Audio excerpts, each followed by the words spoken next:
Perkenalkan, nama saya Nabila Mulatama dengan NIM 111833032. Perkenalkan, nama saya Novita Rizky Nanda Lestari dengan NIM 11182843. Nama saya Sitianisa Ramadhani dari kelas 116 AB07 dengan NIM 11182875. Assalamualaikum warahmatullahi wabarakatuh. Perkenalkan, nama saya Muhammad Haikal dengan NIM 111835057. Perkenalkan, nama saya Nur Hikmah Fitria, NIM saya 11182659. 10 yaitu desain arsitektur. Desain arsitektur yaitu tahap pertama dalam proses perancangan perangkat lunak. Dimulai dengan perancangan data, kemudian berlanjut pada penurunan satu atau lebih struktur arsitektur sistem. Nah, outputnya berupa model arsitektur yang menggambarkan bagaimana sistem diatur atau untuk melihat final yang akan dibuat sehingga bisa dinilai performansinya. Arsitektur mencakup yang pertama, komponen bangunan yang berbeda dapat diintegrasikan menjadi suatu bentuk keseluruhan yang bersifat kohesif. Kohesif itu artinya melekat satu sama lain. Yang kedua, bangunan yang dibuat harus sesuai dengan lingkungannya, bangunan yang dibangun harus sesuai dengan kegunaannya. Tekstur, warna, dan material pembentukannya dikombinasikan untuk membuat tampilan yang bagus.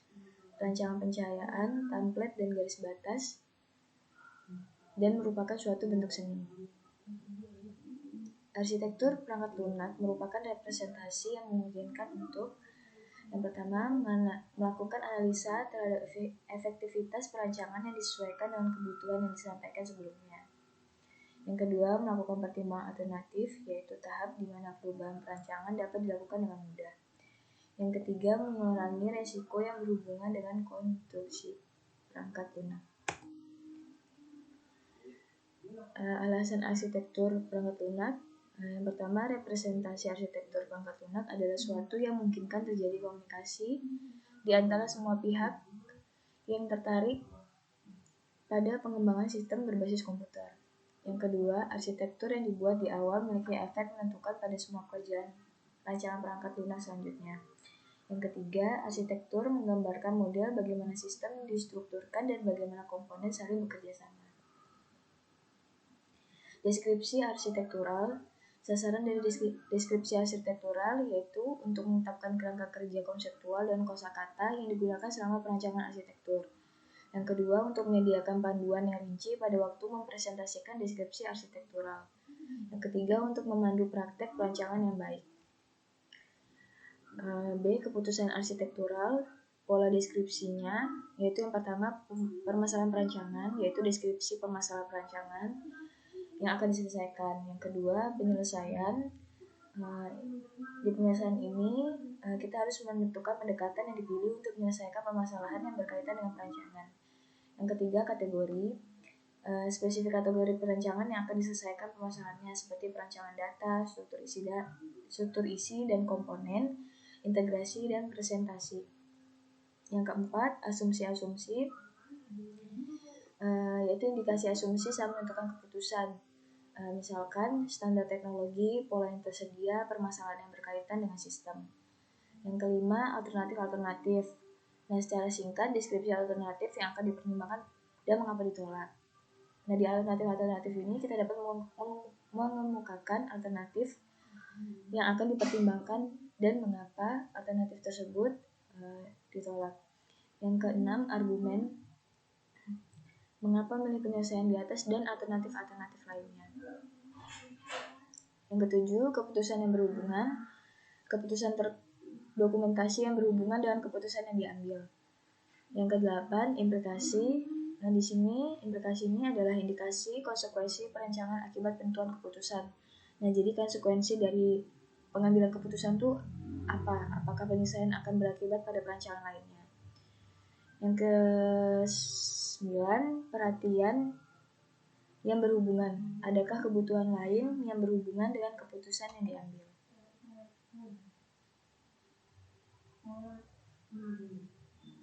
Pola deskripsi keputusan arsitektur lanjutan yang J. Produk kerja, tanda-tanda di mana keputusan yang diambil akan tercermin dalam penjelasan arsitektur.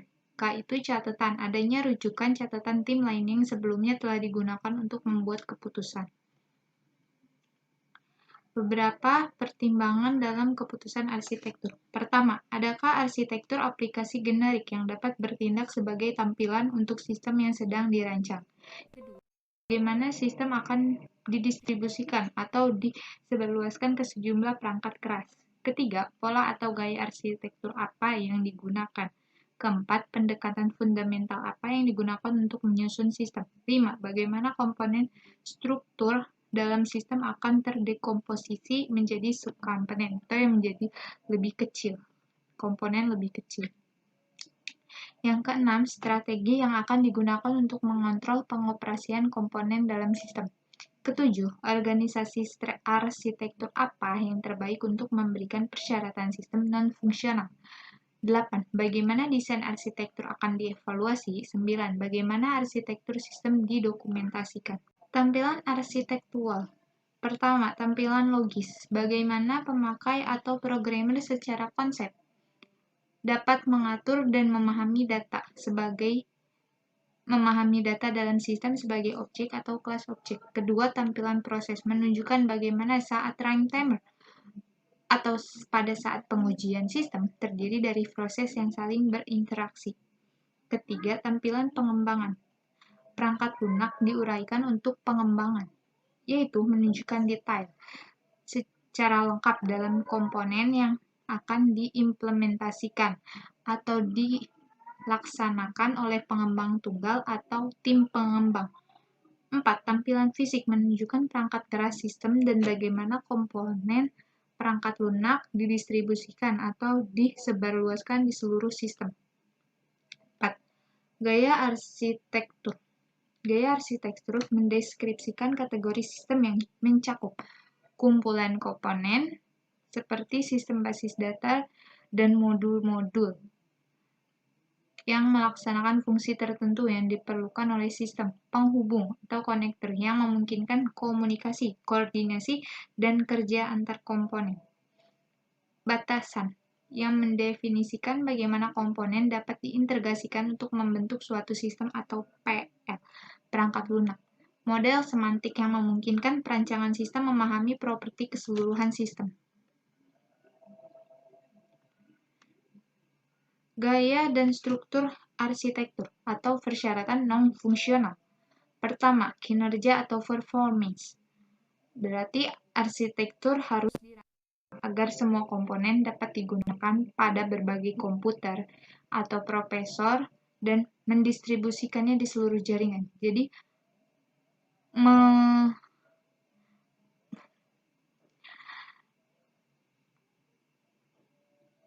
kedua, keamanan atau security. Menggunakan struktur berlapis untuk melindungi aset yang paling penting di lapisan terdalam dengan tingkat validasi yang tinggi, sehingga data tidak dapat di-hack atau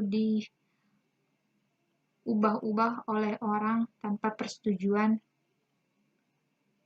programmer. Ketiga, keamanan atau safety. Operasi yang terkait dengan keselamatan terletak di salah satu komponen tunggal atau komponen kecil.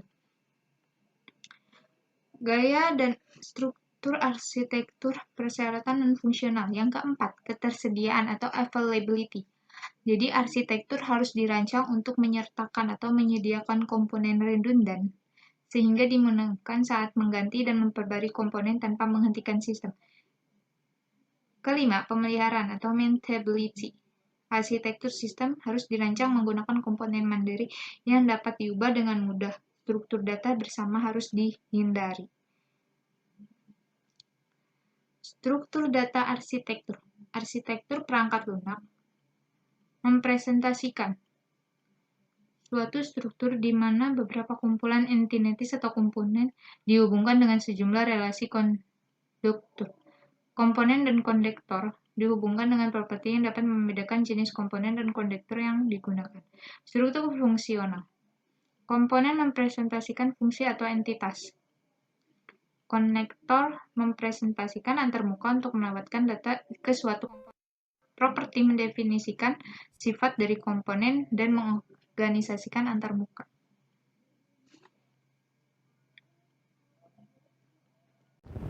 Struktur dasar arsitektur lanjutan. Struktur implementasi. 1.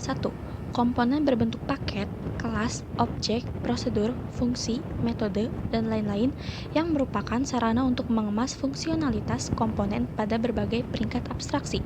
2. Konektor meliputi kemampuan untuk melewatkan data dan kendali, berbagi data, menggunakan, dan menginstansiasi. 3. Properti pada komponen fokus pada karakteristik kualitas seperti kemampuan untuk maintenance dan reuse yang dihasilkan saat struktur diimplementasikan. C. Struktur konkurensi. 1. Komponen merepresentasikan unit-unit konkurensi yang terorganisasi sebagai pekerjaan paralel atau thread. 2. Konektor mencakup sinkronisasi, prioritas, mengirim data, dan menjalankan proses atau fungsi. 3. Properti mencakup prioritas, kemampuan untuk meramalkan, dan waktu eksekusi. D. Struktur fisik. 1. Komponen merupakan perangkat keras fisik. 2. Konektor merupakan antarmuka antar komponen perangkat keras. 3. Properti berkaitan dengan kapasitas, bandwidth, kinerja, dan atribut lainnya. E. Struktur pengembangan. 1. Mendefinisikan komponen, produk kerja, dan sumber informasi lainnya. 2. Konektor merepresentasikan relasi antar produk kerja. 3.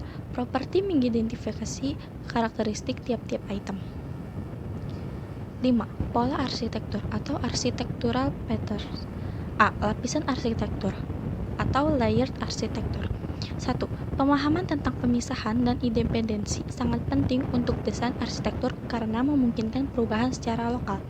2. Menambahkan tampilan baru atau mengubah tampilan yang ada dapat dilakukan tanpa perubahan apapun pada data dalam model. Gambar generik arsitektur lapisan.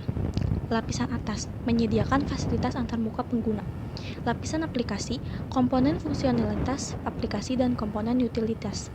Lapisan ketiga, manajemen antarmuka pengguna dan menyediakan autentikasi dan otorisasi pengguna. Lapisan terendah, PL, perangkat lunak pendukung sistem atau basis data atau US. Pola arsitektur berlapis. Name-nya ada name dan layered arsitektur. Name-nya ada deskripsi, mengatur sistem ke dalam lapisan dengan fungsi terkait. Lapisan menyediakan layanan ke lapisan di atasnya sehingga lapisan tingkat terendah mewakili layanan ini yang kemungkinan akan digunakan di seluruh sistem. Contoh, sebuah model berlapis dari suatu sistem untuk berbagi dokumen hak cipta yang disimpan di media penyimpanan. Saat digunakan. 1. Saat membangun fasilitas baru di atas sistem yang ada. 2. Ketika pengembangan tersebar di beberapa tim dan tanggung jawab masing-masing tim. 3. Ketika ada persyaratan untuk keamanan multi-level. Keuntungannya, memungkinkan penggantian seluruh lapisan selama antarmuka dipertahankan. Fasilitas redundant, misalnya autentikasi, dapat disediakan di setiap lapisan untuk meningkatkan keandalan sistem. Kerugiannya, lapisan tingkat tinggi mungkin harus berinteraksi langsung dengan lapisan tingkat yang lebih rendah daripada melalui lapisan tepat di bawahnya. Kinerja dapat menjadi masalah karena beberapa tingkat interpretasi permintaan layanan diproses pada setiap lapisan.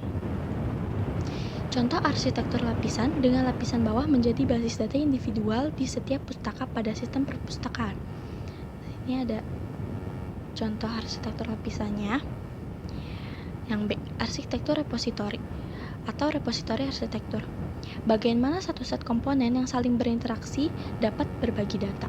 2. Model ini cocok untuk aplikasi di mana data dihasilkan oleh satu komponen dan digunakan oleh yang lain. 3. Tidak perlu mentransmisikan data secara eksplisit dari satu komponen ke komponen lainnya. Tetapi, komponen harus beroperasi di sekitar model data repositori yang disepakati. 4. Pola repositori berkaitan dengan struktur statis dari suatu sistem dan tidak menunjukkan organisasi runtime. Repositori arsitektur. Ada deskripsi semua data dalam sistem dikelola di repositori pusat yang dapat diakses di semua komponen sistem. Contoh dari ide di mana komponen menggunakan repositori dan setiap PL menggunakan informasi yang kemudian tersedia untuk digunakan alat lain. Saat digunakan ketika sistem dengan sejumlah besar informasi yang dihasilkan disimpan untuk waktu yang lama. Keuntungannya, komponen dapat mandiri karena tidak perlu mengetahui keberadaan komponen lain. Perubahan yang dilakukan oleh satu komponen dapat disebarkan ke semua komponen. Semua data dapat dikelola secara konsisten karena semua ada di satu tempat. Kerugiannya, masalah dalam repositori mempengaruhi seluruh sistem. Contoh repositori arsitektur untuk sebuah ide di sini terdapat pada gambar menunjukkan ide yang mencakup alat yang berbeda untuk mendukung pengembangan berbasis model. Repositori dalam kasus ini adalah lingkungan yang dikendalikan oleh versi yang melacak perubahan pada PL dan memungkinkan rollback ke versi sebelumnya. Klien dan server arsitektur. Sebuah sistem yang mengikuti pola klien server diatur sebagai satu set layanan server dan klien yang mengakses dan menggunakan layanan. Komponen utama dari model ini adalah server memberikan layanan ke komponen lain. Contohnya, server menawarkan layanan percetakan server file yang menawarkan layanan manajemen file, dan server kompilasi yang menawarkan layanan kompilasi bahasa pemrograman. 2. Klien yang menggunakan layanan yang ditawarkan oleh server, jaringan yang memungkinkan klien untuk mengakses layanan. Klien server arsitektur lanjutan. Arsitektur klien server dianggap sebagai arsitektur sistem terdistribusi, tetapi model logis dari layanan independen yang berjalan pada server terpisah dapat diimplementasikan pada satu komputer. Penggunaan yang efektif dapat dilakukan dari sistem jaringan dengan banyak prosesor terdistribusi. Sangat mudah untuk menambah server baru dan mengintegrasikannya dengan seluruh sistem atau mengupgrade server secara transparan tanpa mempengaruhi bagian lain dari sistem. Arsitektur klien server yang deskripsi klien server, fungsionalitas sistem diatur ke dalam layanan, dengan setiap layanan yang dikirim dari server terpisah. Contohnya dari perpustakaan film atau video, saat digunakan ketika data dalam database harus diakses dari berbagai lokasi. Keuntungannya, server dapat didistribusikan melalui jaringan, fungsi umum dapat tersedia untuk semua klien dan tidak perlu diterapkan di semua layanan. Kerugiannya, setiap layanan dapat terjadi kegagalan sehingga rentan terhadap penolakan layanan atau kegagalan server. Kinerja tidak dapat diprediksi karena tergantung pada jaringan dan juga sistem. Ini contoh sistem perpustakaan film atau video. Ada klien 1, 2, 3, dan 4, katalog server, video server, gambar, dan web server, dan internet. Dalam sistem ini, beberapa server mengelola dan menampilkan berbagai jenis media. Server video dapat menangani kompresi dan dekompresi video dalam berbagai format. Katalog harus dapat menangani pertanyaan dan menyediakan tautan ke dalam sistem informasi web yang mencakup data tentang film dan klip video, dan e-commerce mendukung penjualan foto, film, dan klip video. Pipe and filter arsitektur, model dari sistem runtime di mana transformasi secara fungsional memproses input dan menghasilkan output. Aliran data bergerak secara berurutan seperti dalam pipa. Setiap langkah pemrosesan diimplementasikan sebagai transformasi. Transformasi dapat dilakukan secara berurutan atau paralel. Data diproses oleh transformasi per time-nya atau dapat suatu batch. Pipe digunakan untuk melewati aliran teks dari satu proses ke proses lainnya. Filter digunakan pada transformasi untuk menyaring data. Pipe and filter arsitektur. Deskripsi, pengolahan data diatur dalam satu sistem sehingga setiap komponen pemrosesan atau filter bersifat diskrit dan melakukan satu jenis transformasi data. Contoh pada sistem memproses faktur. Saat digunakannya umumnya digunakan dalam aplikasi pemrosesan data, baik batch atau berbasis transaksi, di mana input diproses dalam tahap terpisah dan menghasilkan output. Keuntungannya mudah dimengerti dan mendukung transformasi RAUS. Gaya alur kerja cocok dengan struktur proses bisnis, dapat diimplementasikan sebagai sistem sekuensial atau kongruen. Kerugiannya, format transfer data harus disepakati di antara transformasi komunikasi. Yang kedua, setiap transformasi harus memahami input dan tidak mempublikasikan outputnya ke bentuk yang tidak dipahami. Yang ketiga, meningkatkan overhead sistem, berarti bahwa tidak mungkin menggunakan kembali transformasi fungsional yang menggunakan struktur data yang tidak kompatibel.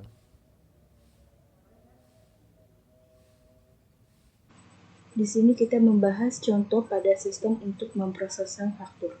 Ini ada contoh gambarnya, dan saya akan menjelaskan sedikit. Harus suatu organisasi atau perusahaan yang telah menerbitkan atau membuat dokumen rincian transaksi kepada pelanggan. Seminggu sekali pembayaran yang telah dilakukan semulanya dengan rincian pembayaran atau pembayaran transaksi. Untuk pembayaran transaksi yang telah dibayarkan, diberikan tanda terima untuk faktur atau transaksi yang belum dibayar. Dalam waktu pembayaran yang ditentukan, diberikan pesan untuk mengingatkannya. Selanjutnya, kita akan membahas tentang arsitektur aplikasi. Apa itu arsitektur aplikasi?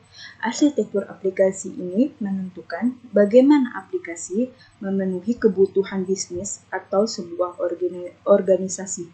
Berbeda dengan arsitektur perangkat lunak yang berkaitan dengan desain teknis.